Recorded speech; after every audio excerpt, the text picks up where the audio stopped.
Hey everyone, welcome back to my channel.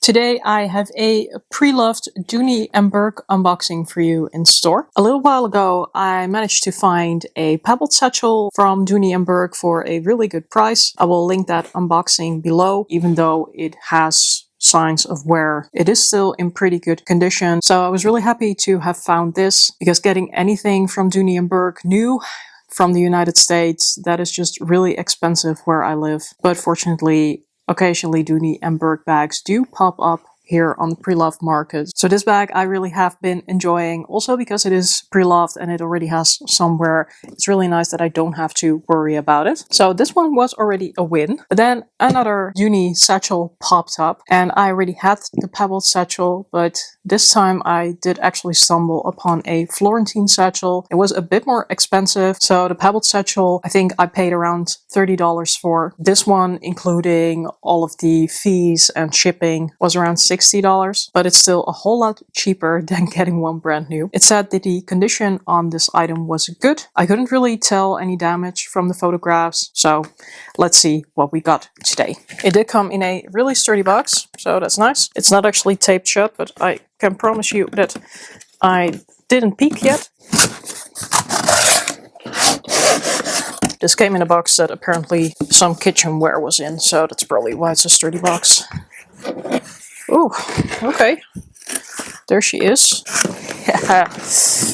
Ooh, I think this is the same size as the other one. Oh, that's interesting. As you can see, it's a Florentine satchel, just in one color. There is quite a bit of graining going on this bag, but this leather is really, really beautiful.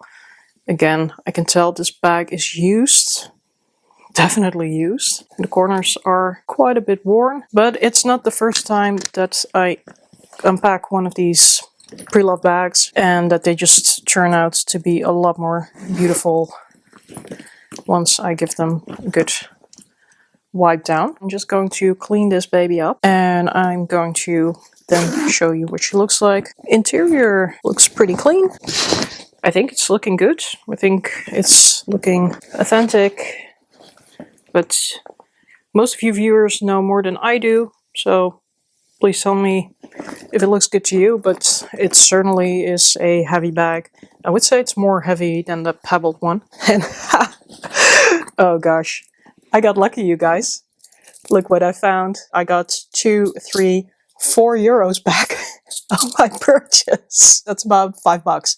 So hey, lucky me, I got a little refund. Oh, that's very nice. Thank you, seller. Pretty sure you probably didn't mean to leave change in your bag, but finders keepers. That's a nice little surprise. Let me clean and hydrate this bag, and I'll be back tomorrow, or for you guys, I'll be back in a second to talk about the results. Alright, so it is the next day. Yesterday, I've cleaned this bag up with some leather cleaner, and then I conditioned it, and I stuffed it with some paper, as you might be able to tell. So when cleaning it, I realized like this bag does have wear and tear. Yeah, it's fairly obvious, and also nothing to be disappointed about. But there is some marking and some staining on the bag. Nothing too bad, but I did notice on the base, for example, that there is a bit of staining. There are some like lighter areas on the back, some darker areas.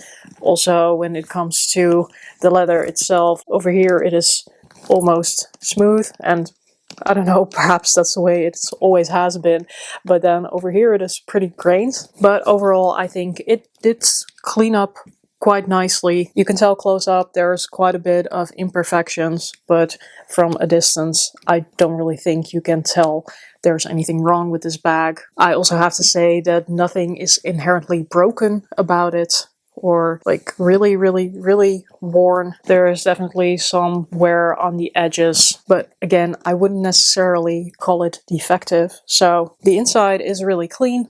Was happy about that. So I think this bag is ready to go for another round in my collection. It was only really when I started cleaning this that I noticed, like, this is a pretty big bag. I thought it was going to be the same size as the pebbled satchel, but this is actually one size up. So putting them side by side, it might be a little bit difficult to see. If I stack them on top of each other, you can tell there is a difference in terms of the base. In terms of width, there's not that much difference, but this is a really big bag, and that will probably also explain why this one is heavier than this one, and it's not just a difference in the leather. So on the one hand, I'm happy because I try to avoid having duplicates in my collection, and with this being a different size, that does make it different from the one that I already have. And what I also realized is that with a bit of squeezing, this can actually fit my laptop, and if it can fit my laptop, it can be a good work bag. So I think I'm just going to try and use it for that. The only downside is that with this one being so big,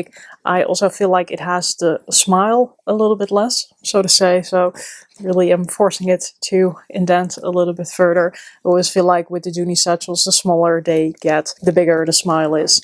And this is almost like, if it's straight, it's almost more like a briefcase. Well, I really like it when it slouches. Some benefits and some downsides over there. I think the hardware on this bag can also still do with a little bit of cleaning and polishing. I'm going to give that a go, probably with some of the pink stuff. I don't know if you are familiar with that brand, but I've used that to polish up hardwood before and it worked pretty well. I might also just give this leather another cleaning and conditioning to see if I can even out some of the staining that is going on. But I will have to look a little bit more into that, like how I can do that properly. If you have any advice for me on the topic, please leave it down below in the comments and I'd be very grateful. Overall, I'm pretty pleased. Like, this bag is heavy, so I'm gonna set it down. Given the condition, I think I may have overpaid just a little bit, but fortunately I got some money back from the coins that were inside the purse when I got it. However, it is the Florentine. It is a pretty big size, so I can imagine that also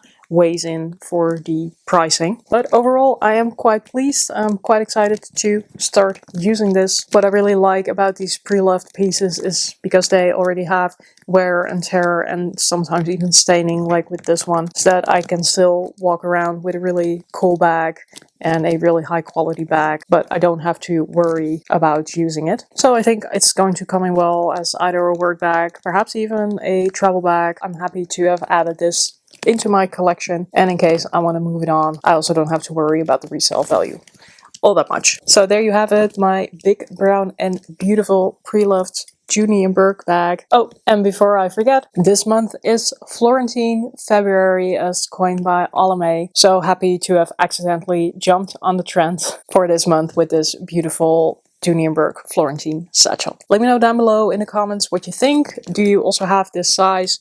If so, what do you use it for? I think that Dooney Bourke at least has one of these. Also did find that the strap on this bag is pretty long, like even if I wear it crossbody. So was a bit surprised by that, but yeah, we're just going to use it and see how it works in my collection. If you enjoyed this video, please give it a thumbs up. Consider subscribing to my channel for more content. I will see you in the next one. And as we would say in Dutch, doei!